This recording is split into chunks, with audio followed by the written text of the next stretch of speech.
Siyonist İsrail başta ABD Başkanı Donald Trump'ın Gazze'deki Filistinlileri çevre ülkelere yerleştirerek bölgeyi devralıp Orta Doğu'nun Riviera'sı yapma politikasına bağlı olarak Gazze'deki işgalini derinleştiriyor.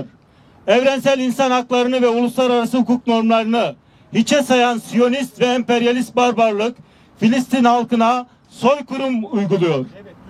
Kapitalist, emperyalist devletler dünya halklarının Filistin ile gösterdiği dayanışmaya gözlerini yumuyor. Ya sessiz kalıyor ya da gerçekte bir sınırlayıcılığı, yaptırımı olmayan açıklamalarla yetiniyor. ABD destekli Siyonist barbarlık yalnızca Gazze'yi değil, Suriye'yi, Lübnan'ı da hedef alıyor. ABD emperyalizminin ve batılı ortaklarının Orta Doğu'daki sömürü, işgal ve talan politikalarına hizmet ediyor. Bu ateşten, baruttan ve kandan oluşan ateş çemberi büyüyor.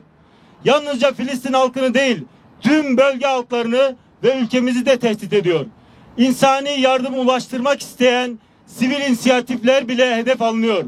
9 Haziran'da Gazze'ye yardım taşıyan Madlen gemisine uluslararası sularda İsrail tarafından el konuldu. Bu gemide silah yoktu, asker yoktu. İsrail bu saldırıyı yalnızca yardım malzemelerini değil, aynı zamanda Filistin halkına uzanan uluslararası dayanışma elini hedef aldı.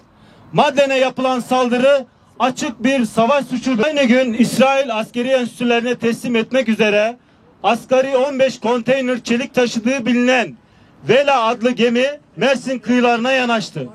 Bir yandan yardım taşıyan sivil gemiler engellenirken öte yandan İsrail'e ticaret akışı devam ediyor. İktidar yıllardır Filistin halkının dostu olduğunu iddia etmekte, miting meydanlarında kardeşlik, dayanışma gibi söylemleri bolca kullanmaktadır. Ancak gerçekler ortadadır. Filistin halkı açlıktan ölürken İsrail ile sürdürülen ticari ve diplomatik ilişkiler bu söylemler içinin ne kadar boş olduğunu ortaya koymaktadır.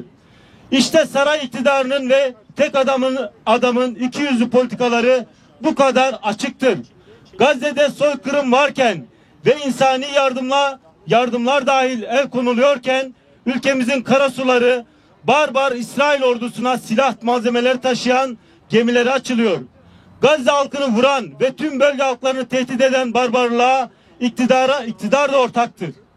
Tüm yurttaşlarımızı ve ikiyüzlü politikalar karşısında Filistin halkıyla gerçek bir dayanışmayı büyütmeye çağırıyoruz. Bir kez daha buradan söylüyoruz.